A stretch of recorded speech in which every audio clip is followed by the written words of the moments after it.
We're back with another episode of Mac Stories Unwind. I'm John Voorhees, and with me is a special guest, Devon Dundee. Hey, Devon. Hey, John. Good to be here. Thanks for having me. Well, thanks for joining me. We have Federico's off on vacation this week. He'll be back next week, but I thought we would talk to Devon because Devon is one of the co-hosts of Magic Rays of Light, a podcast that covers a lot of topics, but in particular, a lot of media topics, particularly Apple media topics. And so we have...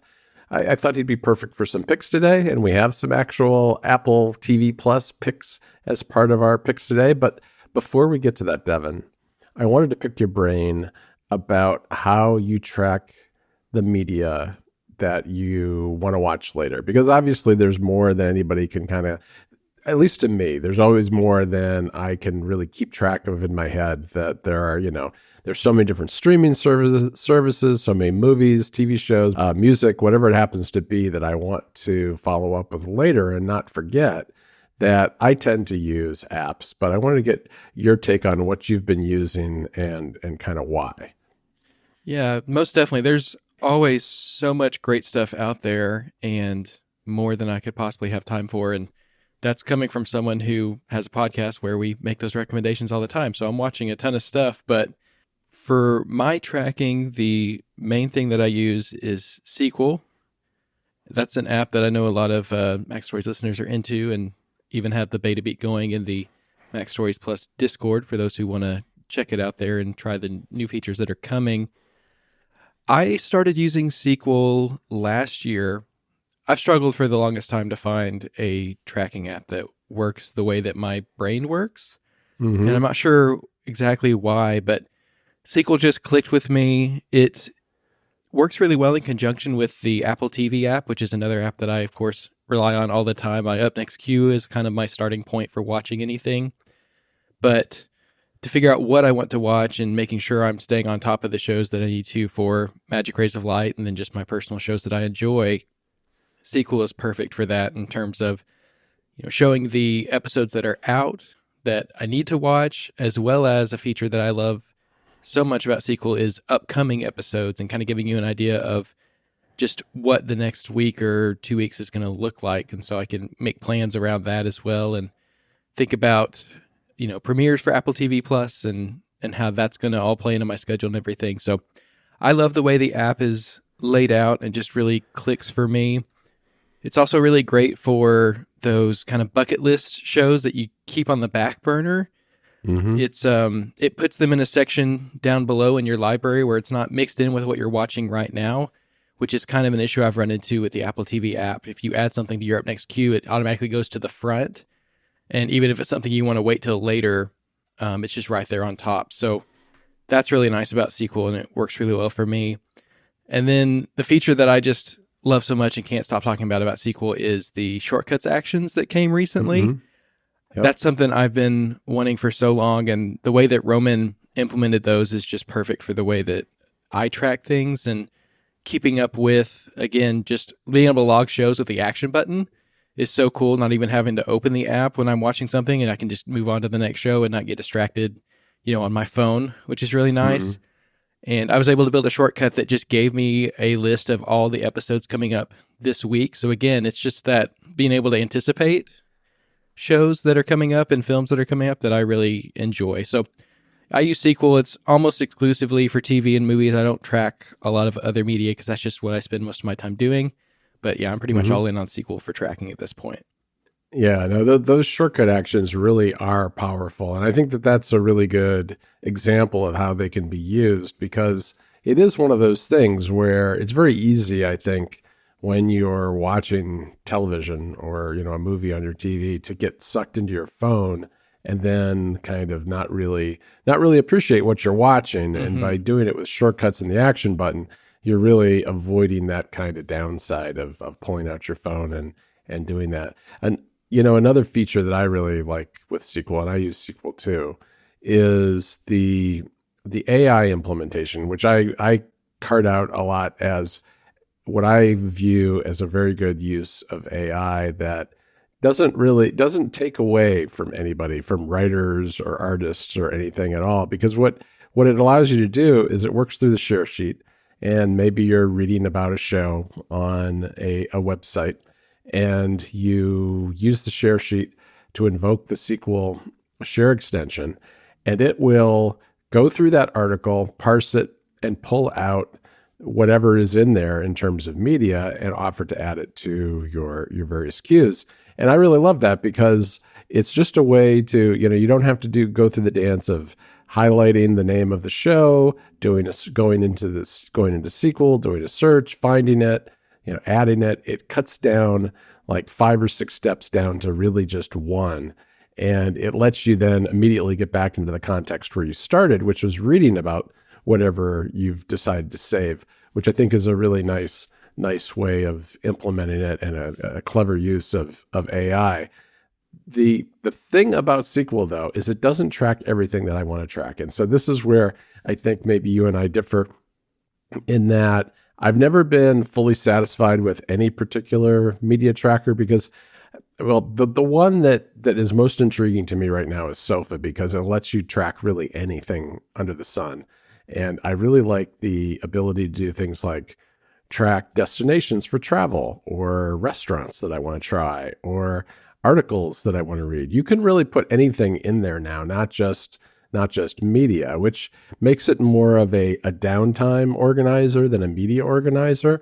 But I think it's a nice approach for anyone who wants to kind of have a one-stop shop. I think that's a cool approach.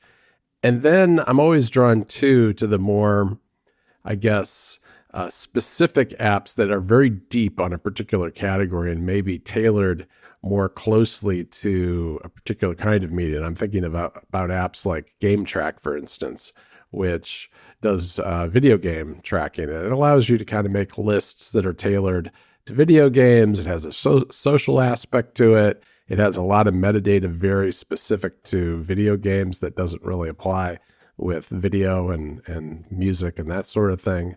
And then music, I guess, is another category where it's an app like Music Harbor by Marcos Tanaka is also an excellent way to track the music that might be coming up. You can track when an album is going to come out, and then you can jump into Apple Music from it and listen to it. So I'm kind of all over the place, but I think we're kind of fortunate in that this is a very broad and deep category of apps because, there are a ton of other ones too. And I've tried a lot of them over the years. I mean, there's TV Forecast, which I think is fantastic if you're really focused on TV and movies and don't want to, bother with things like books and other kinds of media. So lots of good options out there. But I think that, like you, I've kind of gravitated towards SQL. I also am been continuing to use Sofa. And at the moment, I'm not using GameTrack, but who knows? I might get back to it. I mean, after all, I have a show about video games and the hardware that we use to play them. So I've got more tracking needs there than I ever have had before. It really is an abundance of riches when it comes to media tracking apps. There's so many great options out there. One thing I appreciate when it comes to TV and film tracking as well is the ability to sync a lot of these different apps with Tracked. Mm-hmm. And so you can keep your data kind of in a different spot and log into different clients and be able to use that data elsewhere. I've used that feature when I'm trying out different apps, especially when I was working on my shortcut Watch History Journal. I was just kind of trying out different Tracked clients and exploring what's out there and seeing what the different apps were doing. And so having Tracked as a backend for those things is awesome as well. Yeah, I really appreciate that kind of thing because it's a lot like RSS clients where it's very easy to test out new RSS clients because if you're using a sync service like, I don't know, like Feedbin or whatever, or InnoReader, you can just log in on that particular app and check it out and then move on to the next one. And all your data is there, which is really nice. And Tracked kind of serves the same kind of syncing purpose that allows you to use it on different platforms, but not just different platforms, on different apps as well. Right. And another thing I really like to do when I'm tracking, especially TV and films, is being able to use that data beyond just keeping track of where I'm at. Mm-hmm. And that's where some of my kind of DIY type solutions come into play. You may know this, John. I'm really into databases right now. I know you are. And I'm actually fascinated you bringing up Sofa and the ability to create custom collections. I need to dive back into that and see how that relates to what I'm doing with collections, which is, making different databases of things. And what I've started experimenting with is actually using SQL's shortcut actions to make a daily log in collections of what I'm watching. And what that allows you to do is quantify things in ways that you can't necessarily do in just a regular tracking app. So I can calculate how many episodes I've watched this year and how much time I spent in front of the TV, which some people may or may not want to know that, but I'm curious about it. So that's something I've been playing with. And it's just another example of how those shortcuts actions can just be applied in so many different situations and scenarios. Yeah, that's a great point because, after all, most apps, when you really look at them at a very high level, are some sort of database or another. You're tracking something, you could have something that's really sold as a database app, something like Collections, which I know that you use, or you could have a habit tracker like Chronicling or Streaks or something along those lines. But even these apps like SQL, it really is a list with a bunch of metadata attached to it. And after all, that's just a database. And as long as those apps give you some access to that metadata and the database underlying it through shortcuts or whatever other method, you can use it in all sorts of different ways. And that's a neat way to do it, is to add it to something like Collections and then have different ways to organize it, visualize it, and quantify it. All right, Devon, why don't we get into our picks? I know you've got a couple, so I'll let you go with one, and then I'll follow up with mine, and then you can close out with your second one. Sounds good. Yeah, I'm sorry I had to bring two this week, but there were just two shows that I really felt like I wanted to share. So I'll start with my Apple TV Plus pick, very on brand. This is a show that came out last year, and I think you even mentioned it here on Unwind as it was rolling out. But it's kind of back in the conversation now because it just got 10 Emmy nominations, which is very cool and well-deserved. And that's Lessons in Chemistry. It's a drama miniseries starring Brie Larson as Elizabeth Zott, a brilliant chemist who's stuck working as a lab assistant for men who don't really appreciate her talent. Back in the 1950s is when the show starts. And she's kind of a loner. She's more interested in perfecting her lasagna recipe than making friends. And she doesn't really feel the need to follow social norms all the time. But what's interesting about the show to me is that we know from the very beginning that she ends up as the host of this very popular cooking show where she explains scientific principles using everyday recipes. Mm-hmm. And so the show is the story of how she gets from that lab onto TV and then beyond. And I expected the show to be like this quirky fish out of water kind of story about a woman overcoming the limitations of her day. And it certainly was that, but it turned out to be so much more than that, for me at least. It's called Lessons in Chemistry, which of course refers to her scientific endeavors, but it also refers to the chemistry between people. The show is really about relationships and the way that people in our lives change us, the way that two chemicals, when they go into a reaction, never come out the same. And so it covers this huge swath of her life. We get to see the changes in her life along the way as she meets people and people come into her life and really just impact her, and getting to see that change over the season and from where she starts to where she ends up. I found it very moving and emotional in a way that I wasn't expecting from a show about a chemist.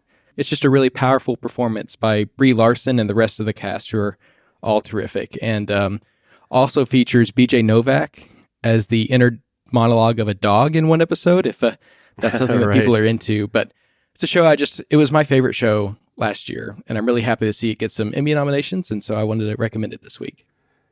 Yeah, it's a really fantastic show. One of my favorites from last year as well. I watched the whole thing, and we've seen some recent news in the past week that Apple might be spending less on its shows going forward. I do wonder whether 2023 will look back on it as kind of the golden year of Apple TV Plus, and whether we're going to see fewer shows or lower quality shows going forward, which would be a real shame, I think, because, of all the various streaming services I've used, I have probably the most confidence in Apple TV that when I turn it on, even if I pick something that I've not really heard of or don't really know much about, then I'm probably going to see a pretty good show. I mean, they have had some misses for sure, but the hit rate has actually been pretty high with Apple TV Plus. And I hope that despite whatever changes may be coming to the service, that they don't compromise too much on the quality of shows like Lessons in Chemistry.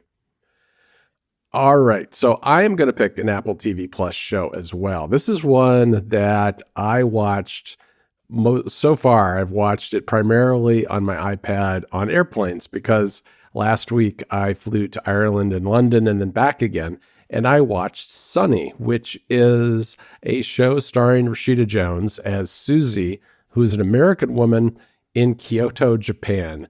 And the show opens with her grieving for her husband and son who have disappeared. Her husband's Japanese, and he goes off on a plane flight with their young son, and there's a crash of the plane. And so, the presumption is that they have both perished in the crash. And so this is a story about the aftermath of that tragedy and her grieving for her lost family members.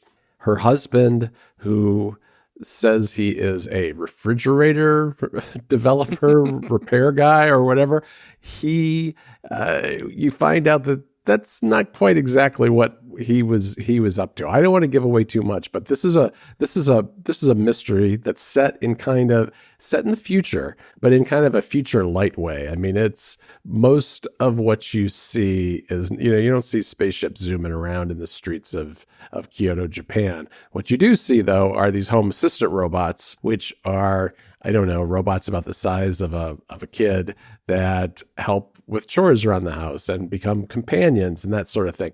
And in the aftermath of Susie's family disappearing in this plane crash, her husband's employer gives her the latest, greatest household robot to kind of keep her company as she goes through the grieving process.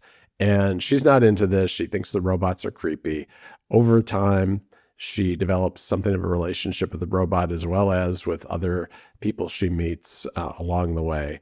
And she tries to figure out what it is that has happened to her husband, because there are clues that things are probably not what she thought they were. This is really one of those, I guess, there are a lot of shows like this where it's like the person you thought you knew is the person you thought they were. Mm-hmm. And that's what this is all about. It's got this kind of semi-retro futuristic vibe to it that I really like. It doesn't play up the technology a ton, which more so the relationships, even when it comes to the relationship between Susie and the robot, or Susie and Mixie, who is one of the people that she meets and tries to help her solve the mystery of her missing family. And I've just really enjoyed it so far. It's 5 episodes of a 10-episode series, so there's a lot to go yet. There is intrigue with Yakuza, organized crime in Japan, and all sorts of stuff going on in this. It's lots of twists and turns. I really enjoyed because more so that it's a mystery than it is sci-fi. So even if you're not kind of a sci-fi fan, I think that this is one that will appeal to a somewhat broader audience than just that, because it has that kind of thriller mystery aspect to it and a lot of funny moments too. I mean, it's got humor woven through the plot as well. Yeah, when you've got Rashida Jones in a series, you can't help but have some laughs in there. And they're maybe not belly laughs, but they're just kind of the situation that she's in and the way she reacts to it. I think sometimes that disparity can be very funny. She's playing a very, I would say, grumpy character, at least at the beginning especially. Right. But yeah, some good laughs there. And I think the robot Sunny in that series is one of the most fascinating portrayals of AI on film that I've ever seen. Just the personality and the way it's expressed and that relationship as it grows. Very, very interesting and a great pick. Yep. All right. How about your second pick, Devon? So my second pick is a little bit of a throwback, not too far, but we're going to go back to 2015 with Mr. Robot, a drama series created by Sam Esmail that ran for 4 years on USA Network. Sam Esmail, by the way, was working on an adaptation of Metropolis for Apple TV Plus that ended up not being made. I'm really disappointed about that, but hopefully he'll get back in the mix on Apple Original soon. The series stars Rami Malek as Elliot, this guy who lives in New York City and works as a cybersecurity engineer by day and a vigilante hacker by night. He's a really interesting character. He's socially isolated. He's anxious and very paranoid about what he refers to as the top 1% of the top 1%, people who are controlling everyone's lives. And he comes across this mysterious man played by Christian Slater, who recruits him into a top secret hacker ring that's working to bring down the biggest bank in the world, E-Corp, or as Elliot refers to them, Evil Corp. And this encounter with this group puts Elliot's life in a spiral. As the series plays out, things continue to escalate. He eventually finds himself on the radar of some very dangerous people, including the FBI and a top-level Chinese diplomat. It's ostensibly a show about tech and hacking, and there's plenty of that in there. It's very interesting from that point of view. But I personally love it as a psychological thriller where you're really seeing the world through Elliot's eyes and understanding why he is the way that he is. It features some incredible twists each season, as well as some interesting creative methods, including an entire episode that takes place in this multi-story building following different people, but it's one contiguous shot the entire time. You get about halfway through the episode and you're like, there's no cuts here. And just really, really impressive and lots of creative exploration in that sense as well. It's really enjoyable for a lot of reasons and a show that I find myself coming back to frequently because it holds up over time. It's one of my favorite shows of all time and one that I think some of our listeners will be interested in as well. It's available on Amazon Prime Video. You can also buy the complete series in the Apple TV app. Very nice. Very nice. Yeah, I love that show. And it's actually one that I've been meaning to revisit because it's been a while. And I think it's the kind of show that would really hold up over time. So I don't know. I mean, that's always the hard thing is revisiting shows is one of those things where it has to be really top tier because there's so many other things that I still haven't watched at all. So, but it is the kind of one that I think I could sit down and just binge over a weekend or something. Yeah, it's short. I mean, it's 4 seasons, 45 episodes. So it's one that you could binge pretty quickly.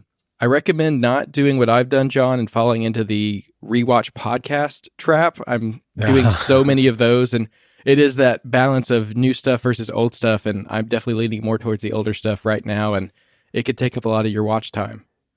Yeah, it really can. And those rewatch podcasts are really good. I mean, I think that was something that really took off in particular over the course of the pandemic when a lot of people were stuck at home and rewatching a lot of old series and the podcasts were a great supplement to that. And there's so many of them out there still that are really fantastic.